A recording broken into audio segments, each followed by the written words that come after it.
Hi there. My name is Melissa Gerson. I'm a psychotherapist and a clinical social worker. I'm also the founder of My3Square, which is the platform we're using for our Meet and Eat Together series that we're meeting for today. I'm going to tell you a bit about what to expect from the next hour or so, and I'll also introduce a guest. Every time we have our lunch meal together, we like to bring in a special guest who can talk about various issues within the eating disorder field.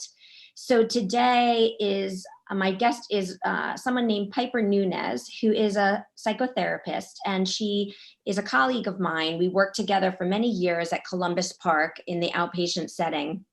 So she was one of our therapists and the director of our intensive outpatient program. And a few months ago, she moved to the West Coast. She's living in Denver now, and she's working for Eating Recovery Center, which is a major treatment center in Colorado. And she's going to talk today a bit about higher levels of care. So what treatment looks like in a more intensive setting, and we're also going to translate some of the benefits of an intensive setting into our lives in outpatient to think about some of the factors that really help people get well in a higher level of care and what we can do to kind of replicate or mimic some of those features in an outpatient setting. An outpatient setting means at your home environment, in home when you're being, maybe you're just seeing a therapist or you're seeing a dietitian and you're kind of working on recovery at home. So in terms of the structure today, in case it's your first time meeting with us, we are going to replicate a treatment setting meal. So the structure that we're using is very similar to the structure that we use at our treatment center at Columbus Park. And the way that we start is that we first check in about the meal that we've brought. And at our center, we actually have our patients bring a meal to the center. This allows them to practice portioning and plating their meals and preparing balanced meals. And then we can give them feedback about what they brought, and we can give them some guidance. So if they did not bring the most balanced meal on any given day, we can help shape the meal so that in the future they're able to meet their needs more effectively. So the guidelines we usually give for a meal at our center is that we want the meal to be balanced. We want the meal to contain protein, carbohydrate, adequate fat, and then either a fruit or vegetable. So I'm going to give you an example with the meal that I brought today, and then I'm going to introduce Piper, and she's going to share the meal that she brought today so that you can see how we put together a balanced meal for the most part. So my meal today, I'm using leftovers. I brought pasta with bolognese sauce that I made myself, and I also brought a salad. And so you can see the portioning. I didn't measure my food. I didn't weigh anything. I really just used my best judgment based on having prepared lots of meals for myself over these years. And so I put enough pasta in the bowl, enough to kind of replicate what I typically might eat on any given day. And then I added the meat sauce to it.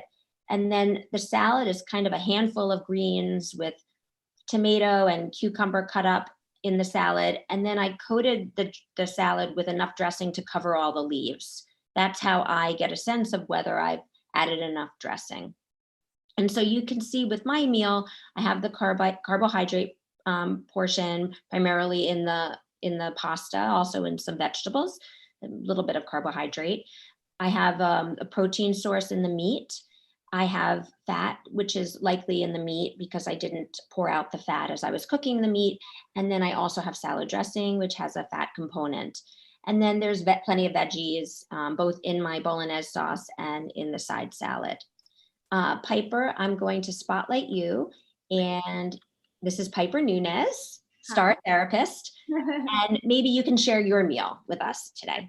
Yes. So my meal, let me try to bring this down here. So I decided to have this orzo pasta inspired dish. It has the orzo pasta. I added some chicken to it because, that's, I wanted to make sure it was satisfying and fulfilling. I have in there some cheese, some tomatoes, some olives. The dressing or the sauce is like a balsamic based, and it's covering all the different parts of it. I actually added two, and I think it's in part because, it's Easter tomorrow and it's the holidays. I was noticing I had, my sweet tooth got a little bit activated. And so I actually added a donut on the side to kind of satisfy that piece. My little sparkling water, which is usually my go-to during the meals. And, I chose this meal for a couple different reasons. I knew that I would be speaking and engaging. So I wanted to select a meal that I knew would be satisfying and have all the pieces that I know I need to nourish my body, but I could also engage and stay, in the conversation that we'd be having with you all. And I also noticing that, in this time, there's a lot of anxiety. There's a lot of feelings of feeling unsettled and ungrounded. And I'm noticing myself lean into food that brings me a sense of comfort. And this is actually a dish that my mom used to make for me growing up. So it's not necessarily like the traditional comfort food, but it's something that, is nostalgic for me and something that I was able to make from the products I have in my fridge. And so I think that it's important to note that, food can provide so many functions. It can, it's satisfying, it can be comforting. And so I noticed myself leaning into that piece as well to create my meal for today. I'm really glad you brought that up, because I think it's really worth noting that it's not necessarily eating disordered to want to soothe with food or to gravitate towards certain foods because they're comforting. Mm-hmm. That absolutely, in some ways, it can be part of an eating disorder to use food to comfort, but it can also be a very kind of healthy way of satisfying yourself. I'll admit my meal today, the pasta bolognese, is something that reminds me of comfort. It reminds me of home. It's sort of an old school thing. We've always made it in my house.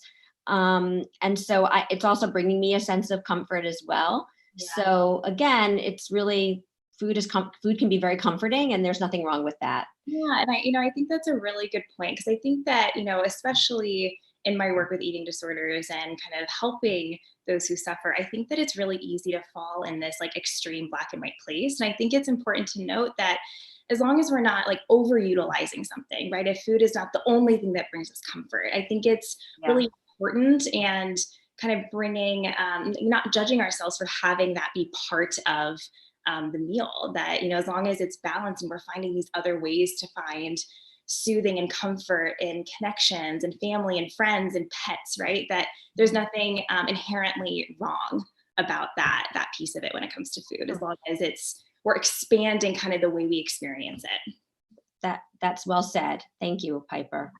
So after we check in on our meal components, the next thing we do is set an intention. And so we usually go around the table and ask people to share what they're hoping to kind of work on during the meal, or what they're hoping to practice during the meal, or maybe they've set a goal for themselves for the meal.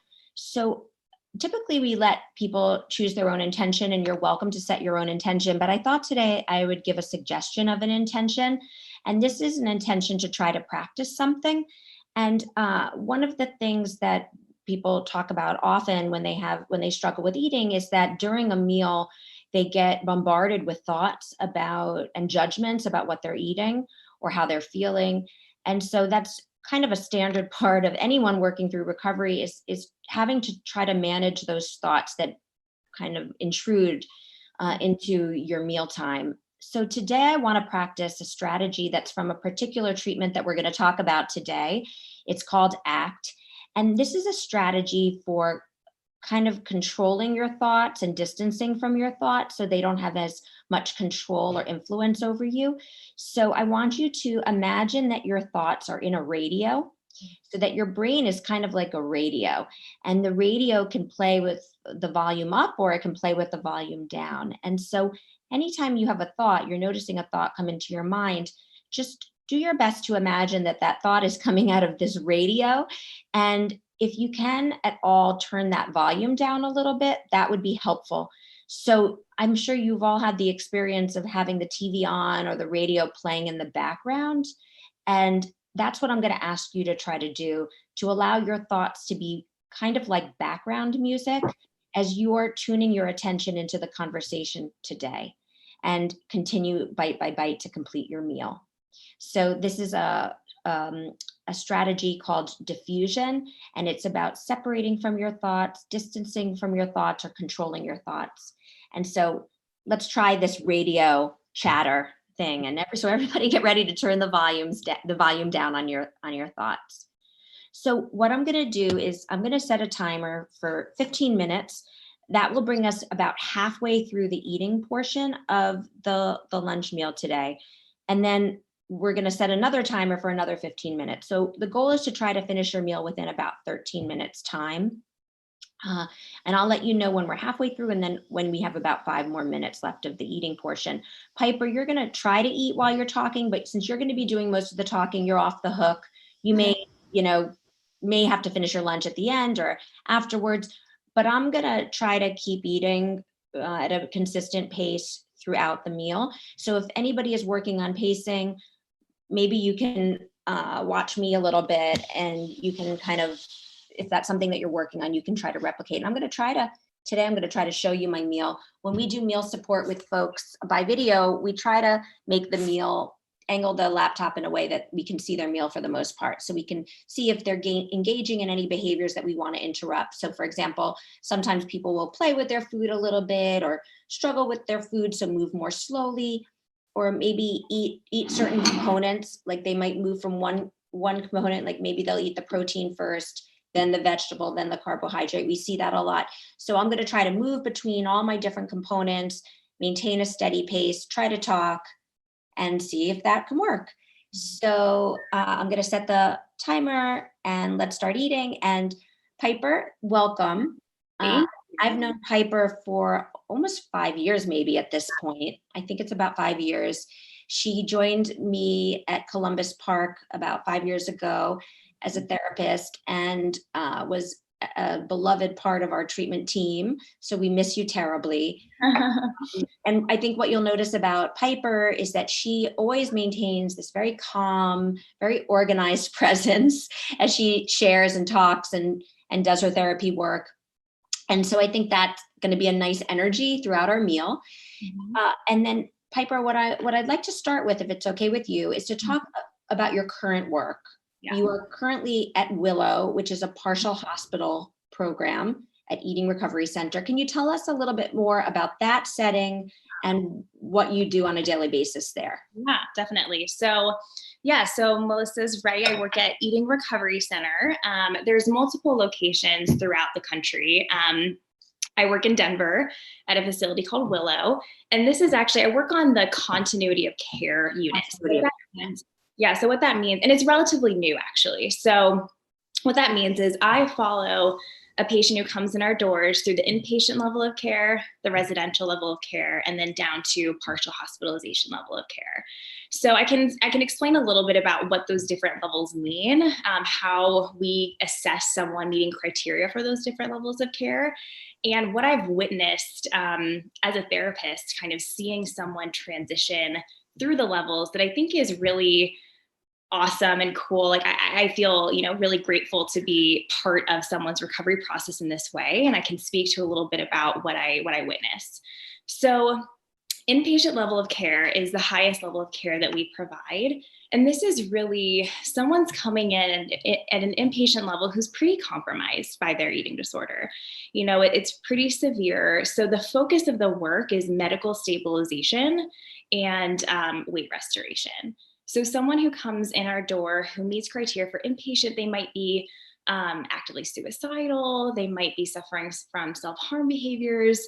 They also might not be endorsing an incredibly high level of motivation to address their eating disorder. And how I think about this, because I really do think that, at my core, I believe everyone wants to get better. Everyone wants to recover. Everyone wants to live a meaningful life, right? And so the way I think about that is at this stage in someone's recovery, they're their desire to move away from their eating disorder isn't as great as their desire to maintain what the eating disorder gives them.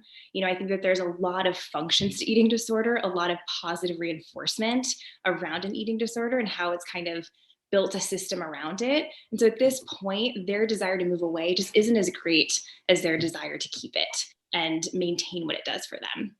So, I think that this speaks to how serious eating disorders are. Like, they are life threatening, and it requires a lot of monitoring to kind of move through this level. So the inpatient level is characterized by a high level of monitoring. They see their psychiatrist every day. They see their medical doctor every day, and they see therapists and dietitians very frequently throughout their stay. As they move through the levels, we notice that they need less monitoring. They're becoming more medically stable. They're given more opportunity to choose for themselves, like how they want to, how they want to make choices when they're given an opportunity to act on their eating disorder behavior, right? So when they move to a residential level of care, they're still in the same setting as they are an inpatient, but they see their psychiatrist less often and they're given more opportunities to make choices for themselves. So I think a really cool thing that I witness as someone moves through these levels is it's incredibly empowering, right? Like, they can ask themselves, in this moment where I can restrict, in this moment where I can go into the bathroom and engage in a behavior, am I choosing to do that? Am I choosing to engage in that behavior? Or am I choosing to, do something that moves me towards a life that is important to me and meaningful to me? So that's kind of like a overview of, the different level systems. And when they move to partial hospitalization, they actually live in apartments on their own. And so there's a lot more space for, like I said, them to make choices around how they want to engage in their life, how they want to show up in their life. And, there's a beauty in that struggle and in that space for us to really look at how does someone want to show up in their life and show up with themselves and show up in relationships. Do you notice it's a very significant adjustment for people to go from being in their home environments to suddenly being in a setting where there's so much external support and structure and oversight that they're really not able to engage in eating disorder behaviors? And I think a lot of people going into that setting probably feel very afraid of Mhm. what that's going to look like. And so how do you guys work with people through that transition, that initial transition? Yeah. So that's such a great point. We're essentially taking someone out of how they operate and completely Yeah. change, Yeah. right? And so we actually call the first week or two the landing period in treatment. Yeah. It takes time for someone to settle and feel okay. And I think you're right. There's a lot of fear. There's a lot that shows up, and I think that's part of what's hard and part of what's almost beautiful about the process is that when someone comes into our center, we are stripping them away of their coping skill, right? We are stripping them away of what they use to regulate, what they use to cope. They're away from their families. They're away from an environment that feels regulating to them. And so we really so what I do as a therapist and kind of how my team operates is we see them pretty regularly in that first week, to get to know them, to validate, like, yeah, this is really hard and this is really scary. And this is really where the work is, right? When someone comes into our treatment center and they're stripped away of their eating disorder, what's left over is the raw emotion and the thoughts and the pain. And that's the stuff that lives underneath the eating disorder, right? So we're able to actually work with what's left, right? Is it trauma? Is it, a fear of connecting? Is it control? Is it emotion dysregulation, right? Like, what is the stuff that actually we need to look at in order to make your recovery sustainable and maintain that recovery? So, yeah, I mean, I think that there's a lot of different strategies and things that we try to do to help someone feel like settled. And I think part of it is just naming, like, you're probably like, this is hard and this is painful and this is scary. And we believe that you can do it. Right. So kind of, validating that experience of like, this is a big change. And I think this is a change that's going to be incredibly significant and important part of the recovery process. I have a similar question, both in terms of that transition into a setting. Can you speak a bit about the transition out of the setting? So I've heard some people say, I want to be treated at home because I don't want to move into a artificial environment. I don't see how I'd be able to take what I learn in an artificial environment and bring that back to my home environment. So can you speak to that a little bit? How do people move from being in such a contained setting back into their lives? Yeah. So I think there's a couple things that we think about. So, a really significant and major part of the work that we do is looking at what are the things that have created and maintained this illness. Mhm. So much of the work is looking at how did this come about? What is maintaining in your life? So even though they're not in the environment that may have created and maintained it, we're constantly looking at that. We're very much looking at those pieces.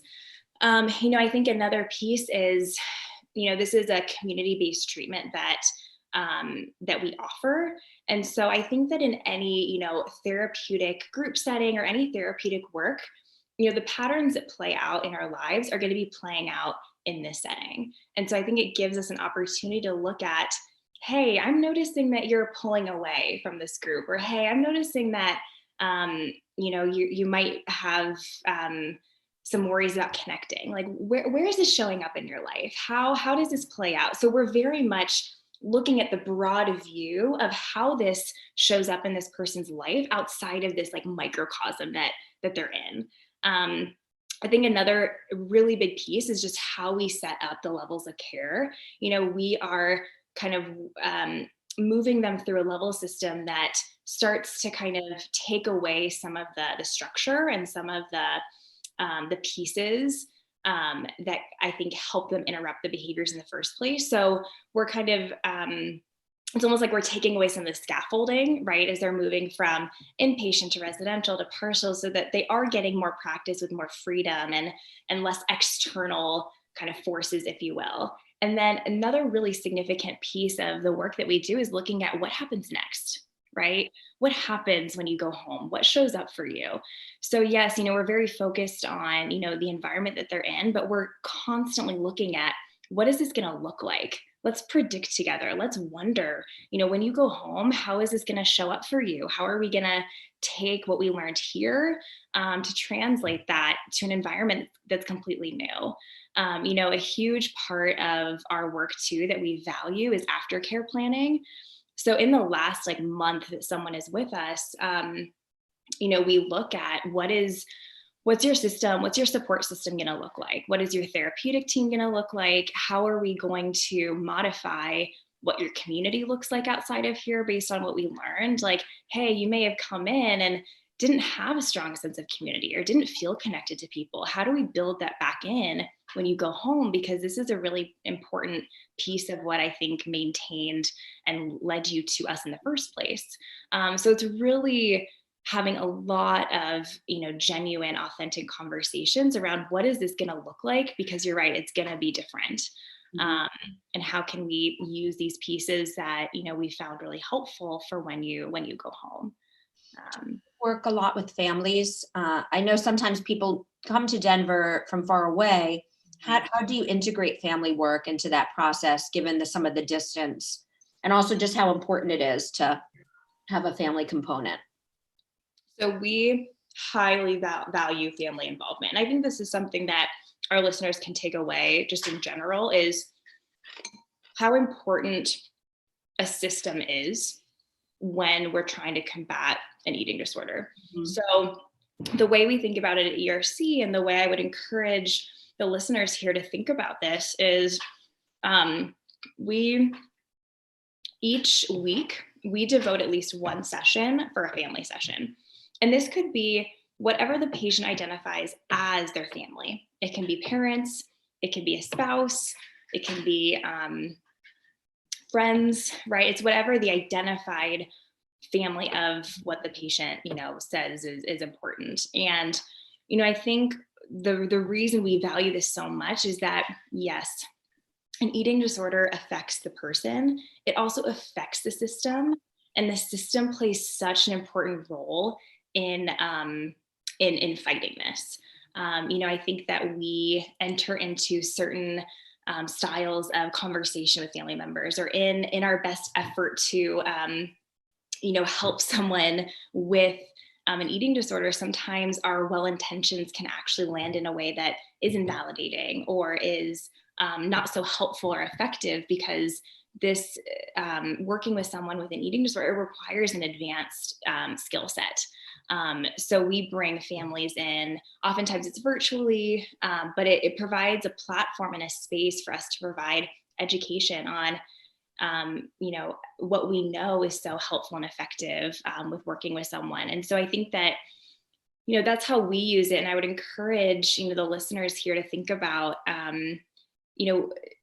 you can't do this alone. You just can't, and that's okay.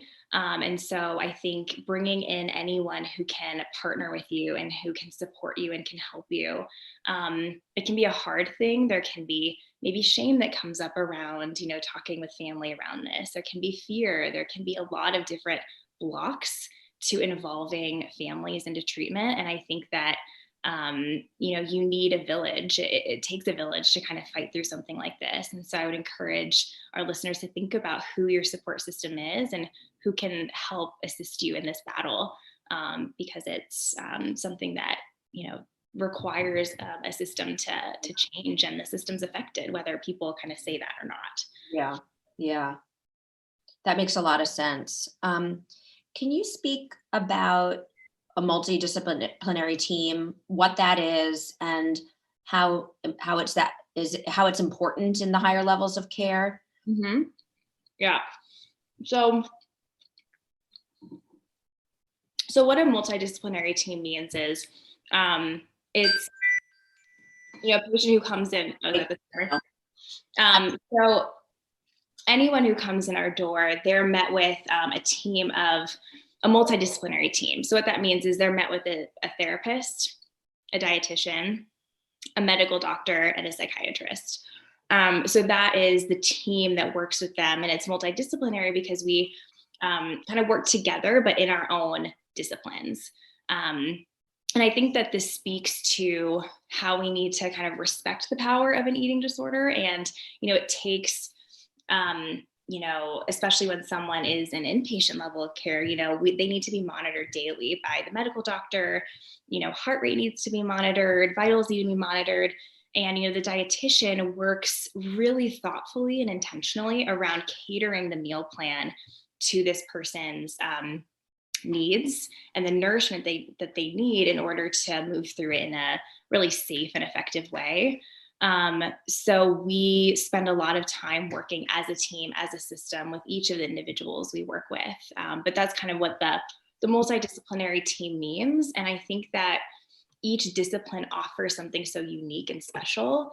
And I think it can be really important to kind of think about that for yourself as well, even in an outpatient setting, how important it is to have, monitoring from a doctor who can monitor all your internal organs and make sure everything's working, properly as you're moving through this process. And, a dietitian who is specialized in eating disorders, who understands kind of how they need to kind of work with the meal plan and cater that to what your needs are. And a psychiatrist who can kind of understand the psychiatric part of what shows up with an eating disorder and cater the meds to those needs, right? A lot of people with eating disorders have intrusive thoughts, and there's a lot of, specific types of interventions that can be used.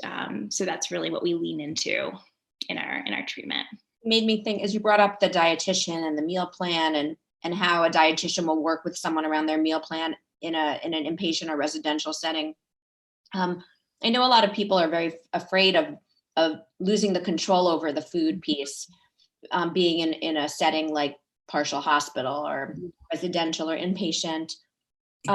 Can you speak to that a bit about what it's like to eat in these settings and how they structure their meal supports and how they manage difficulty And also maybe a bit about how they manage special needs, like if someone comes in on a vegetarian diet or a vegan diet.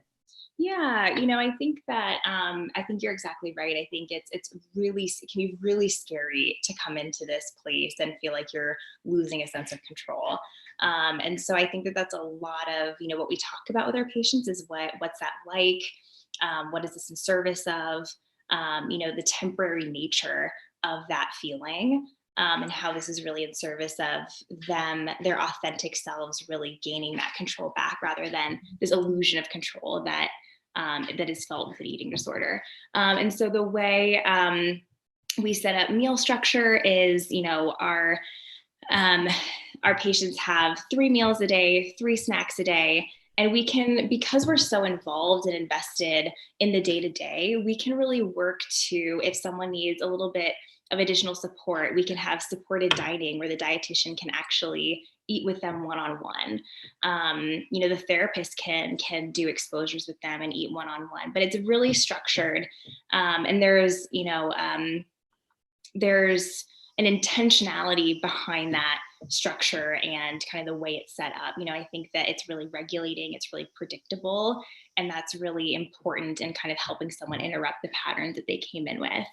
When it comes to anyone who has certain, dietary restrictions, or, of course, we're going to honor, allergies and things like that. But, anyone who comes in with any sort of dietary restriction, we're going to be really curious about that. We're going to look into, is this something that, we can work with? Is this something we can work around? But the dietitians, work really thoughtfully around all those different pieces that a person might come in with, so that we can cater it and individualize it to that person's treatment.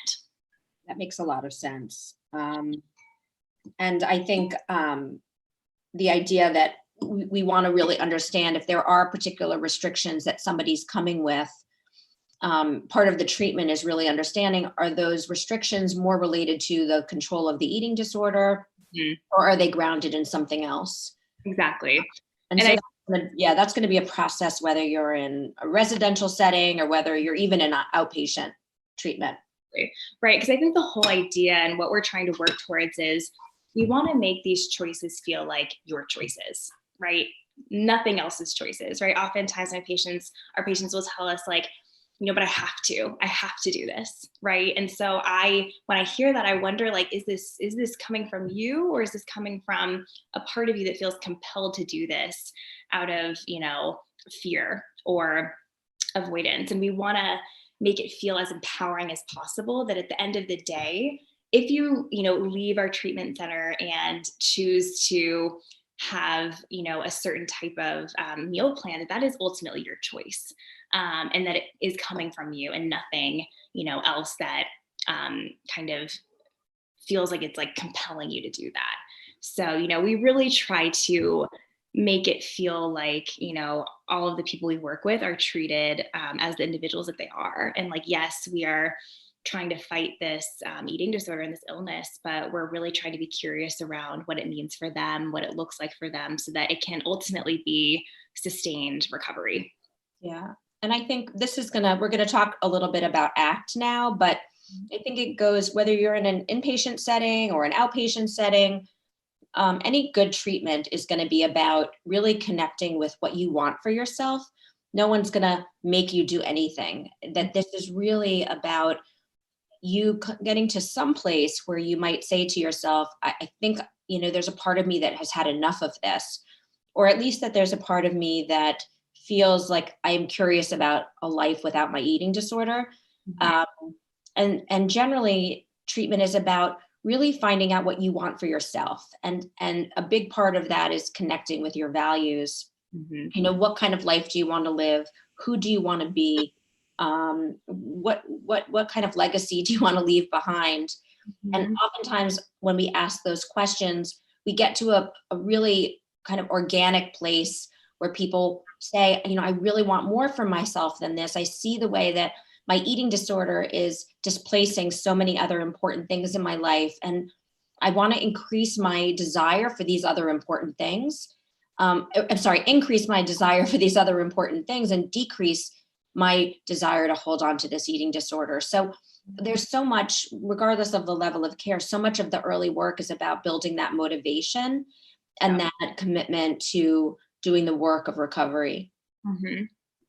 Yeah, we, we lean a lot on ACT as a foundational treatment.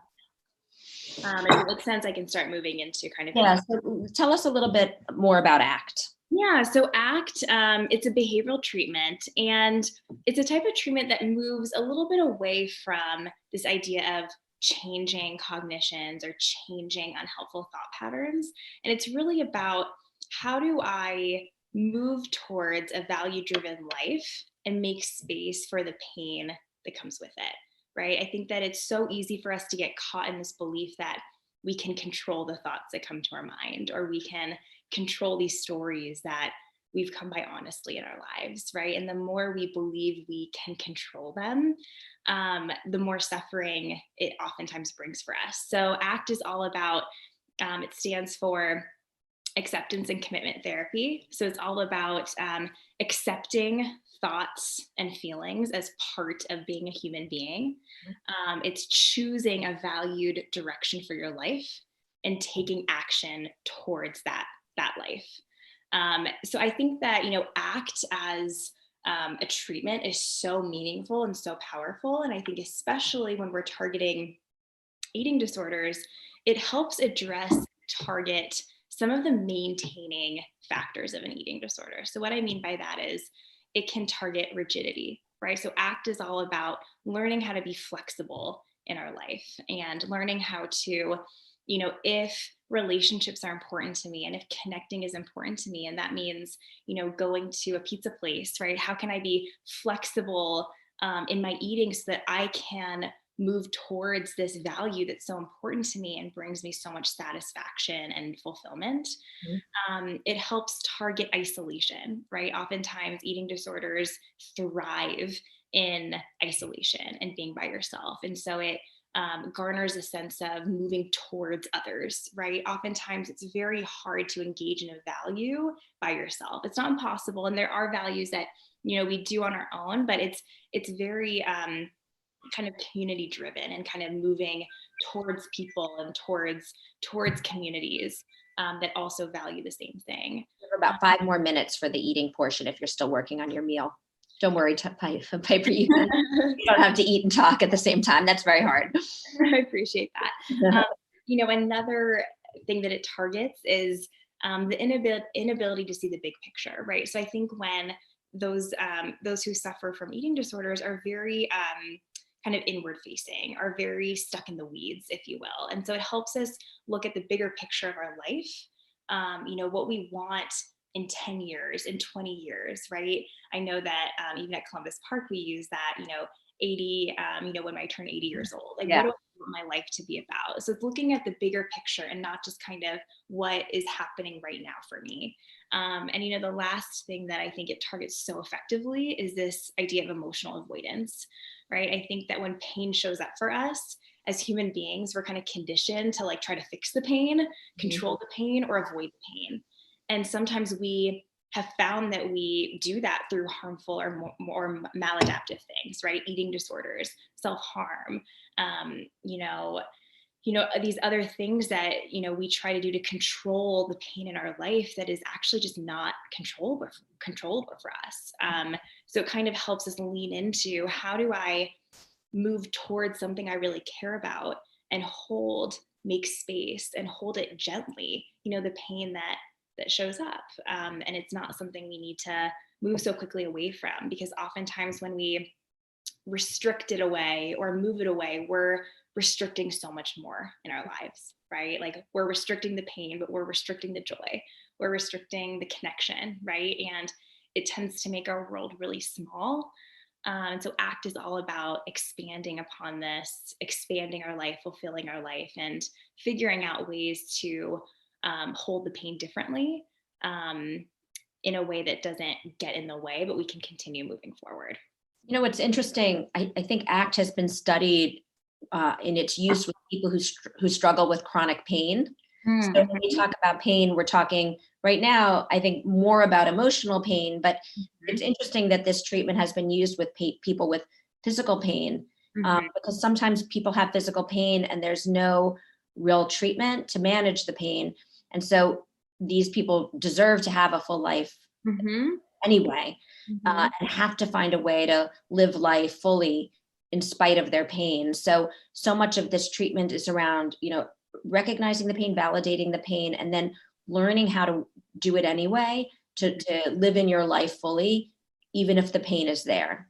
Exactly. And I think it's so interesting because oftentimes the way I think about it, talk about is how can we see pain as a constant Mm, and then kind of find ways to move through it, right? Oftentimes, I'm very like visual and I use my hands a lot when I work with individuals, but oftentimes we see pain right here, right? We try to like move this way or this way, right? And it's kind of looking at how do we hold this and continue moving forward and looking at pain is part of life, right? Like we actually need to feel pain to survive, right? It would actually be really harmful if we didn't experience pain. And so, how do we see this as the constant? That's something yeah. that can be held on to and can be tolerated, and we can also live a meaningful life that is value driven. A great example of this is what we're doing today with the intention that we set, because we set an intention that we're going to have negative thoughts. We may have judgments that come up during the meal, and we're not trying to get rid of them altogether, but instead we put them in the radio and we try to turn down the volume. And so Mm-hmm. that's an example of how we're not trying to get rid of the pain. We're not trying to pretend that it doesn't exist or that it's not allowed or acceptable. In fact, we're really not even going to judge that pain. We're not going to judge those thoughts and say, I really shouldn't be having these thoughts, or having these thoughts is, this is bad. But instead, we're allowing them to be there, but we're creating a little bit more distance. Right. So having them on the radio with the volume turned down, and it's not like it's easy. It requires a lot of work to keep remembering that those thoughts are in the radio and we're trying to turn the radio down. But Mm-hmm. um, and sometimes people will say, well, this made me feel so much better. Practicing this strategy made me feel so much better. And oftentimes I'll say, that's great. I'm really glad to hear that. But that wasn't necessarily the intention. It's Mm-hmm. almost like a secondary benefit of using this skill. The reason we're using this skill is because we want you to be able to do what you need to do to have a full life. And in this example, we need to be able to eat. We need to be able to complete our meals. So we need to do what we need to do to have a complete life. And if that means that we have to turn down the volume to do it, it's great if that makes you feel better, but that's not necessarily the primary goal. So Right. I'm just gonna say one thing. We've reached the 30-minute mark. So that means that if you finished your meal at this point, you've completed your meal within 30 minutes. If you didn't complete your meal, it's okay. You can keep working on it. But I finished my meal. I noticed that I always have to be aware of myself because I tend to eat kind of quickly. And I think for me, if I eat at a slower pace, like I feel better physically, I'm less likely to get overly full because my stomach kind of registers with my brain that I've had enough. So I did complete my meal. So at the end of our meals in a treatment setting, we always want to look and make sure everybody finished. And then we check in about how we're feeling. So we usually check in both physically how you're feeling and emotionally how you're feeling. Physically right now after this meal, I feel very comfortable. I don't feel overly full. I feel it was really the right amount. Definitely have a sweet tooth right now. So after this, if I still have a sweet tooth in 10 minutes or so, or 20 minutes when we're done, I'm going to have some Oreos, which I know are in the other room. So I'm going to honor that sweet tooth today. And so physically, I feel pretty comfortable. I feel good about the meal. I enjoyed it. Emotionally, I feel curious because I know Piper's going to do an exercise for us, which I'm interested in. So I'm sort of feeling like my mind is on that. Like I have something kind of pulling my attention. So it's great if you guys can all just check in with how you're feeling, and how you're feeling physically and how you're feeling emotionally. And it might also be a nice idea to write it down. We use logging a lot in our treatment work because it actually begins to provide more data for us to be able to recognize certain patterns in our behaviors and in our emotions. So oftentimes we'll look to somebody's logs about how they feel before mealtime, after mealtime, and we use that to really inform the treatment. So might not be a bad idea to just start keeping more track of how you're feeling throughout the day. At the end of meals in a treatment setting, the other thing that we do is we actually try not to get too much into processing how the participants are feeling. We don't want to get too much into emotion because that tends to open up and make it harder to move on. And so what we like to practice is actually trying to button up a little bit after mealtime. So understanding that you had your meal, you did what you needed to do to take care of yourself, and now it's time to move on. So as we move on, we usually try to direct our attention to something else, distract from any thoughts, negative thoughts you might be having about yourself. And we also usually will teach something. We'll teach some kind of a skill or strategy for people to use to help them. So Piper is going to teach us something today. We're going to talk a bit about the ACT matrix. Yep. And I'm going to let you take it from here, Piper. Yeah. So really quick. So in one of the first meetings I have with anyone I work with, we jump right into values. I think I love values. I see them as kind of the North Star, right? They kind of give our life direction. So one of the first things I like to do before getting into the ACT matrix really quick is I like doing like a values card sort. And these are actually called compass cards, which I absolutely love, right? Because it is this idea that values are a compass for us, right? We can't ever fully attain values. They're this ongoing thing. And that's what distinguishes them from goals. So, I actually love these values sorts because it kind of has a slow down and look at how do we think about values? What are our priorities? Or how do we prioritize these values? And how do we think about them for ourselves? So this one that I have that I love using has like probably 100 or so different values. And so I have all of the people I work with go through this card sort and prioritize their top 7. What these top 7 represent are kind of a broad view of your character, a broad view of who you are, what you want to represent, what you want to work towards. And then I have them prioritize their top 3, which essentially means if these 3 things are out of balance in your life, you feel out of balance as a person. And then ultimately their top 1, which is what they feel like they would kind of build their life working towards. They might even feel like they would die for this value, right? It's so incredibly important to them. So I go through this exercise with them. And then the next thing, and I've done it for myself too, I think it's an incredibly important and meaningful exercise to kind of deepen the experience of what values mean. And then the next thing I like to do to further deepen someone's relationship to their values and the way in which an eating disorder shows up or plays a role in moving either closer to values or further away from values is something called an ACT matrix. So I'm going to hold this up. I'm going to do my best to show this visually while also explaining it. So this is an ACT matrix.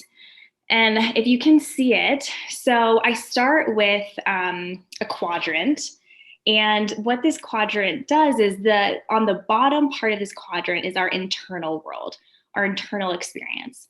So this is where our values live. This is also where a lot of our pain lives, right? So on the left side of this, or no, sorry, the right side, I'm really not great with lessons.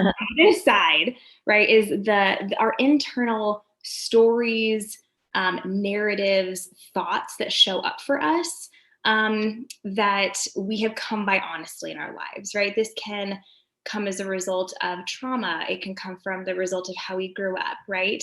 And on this side is our values. This direction is moving towards the life we want to be living, and this one is moving us away or further away from the life we want to be living. So what I do is I ask everyone to identify what their core values are. And then up here is the external world, right? So this is what I see, what I observe, what others around us can observe and see in response to our internal world, right? So for instance, if someone has connection as a core value, or family, or relationship, or advocacy, right, as core values, how do I show up when I'm aligned to that value? What do people see? Do I connect? Do I call my friends? Do I call my family? Do I, engage in work? Like what are the observable parts of my value system, right? And then on this side is after we identify our narratives, our stories that, like I said, we've come by honestly, right? So they're there, they exist. We can't change them. We can't change where we've come from, right? So if these look like I'm a burden, I'm too much, I'm unlovable, right? No one will like me, right?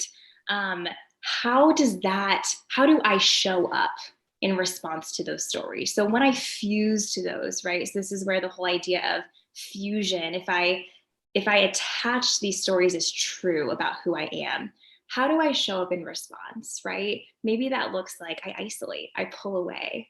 Maybe when someone compliments me, I disregard it, right? Because this story is the lens through which we see our life, right? So it's a great depiction and visualization of how our internal world um, shows up for us, right? And how we show up in our lives in response to these. And the other piece that I love about this ACT matrix is it gives us kind of like a game plan of how to address these things, right? So this is kind of fusion, right? The representation of fusing to a thought as truth. So if we want to move closer to this direction, what we want to do is practice diffusing from these thoughts, right? It's not necessarily changing what the thought says, changing what the story is, but how can I notice that as a story, right? How can I notice that as a thought that shows up for me and take a committed action towards values? So it's a really nice kind of tool that helps visualize, deepens things, and kind of really shows like, wow, even these behaviors that show up for me, like eating disorder behavior, self harm, it couldn't be further actually from the place where my values live, right? And these are attempts to control these really painful parts of us, right? So I love using this model and looking at how can I create some distance? How do I change my relationship to this to ultimately move towards something that's meaningful and satisfying? So well explained, Piper. I love that.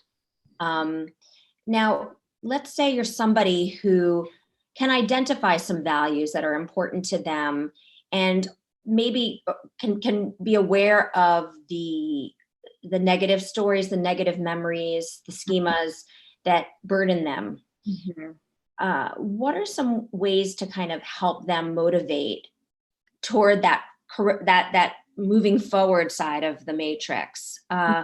When people feel really stuck. So, for example, I mean, right now we're living in an environment that's kind of bringing us all down.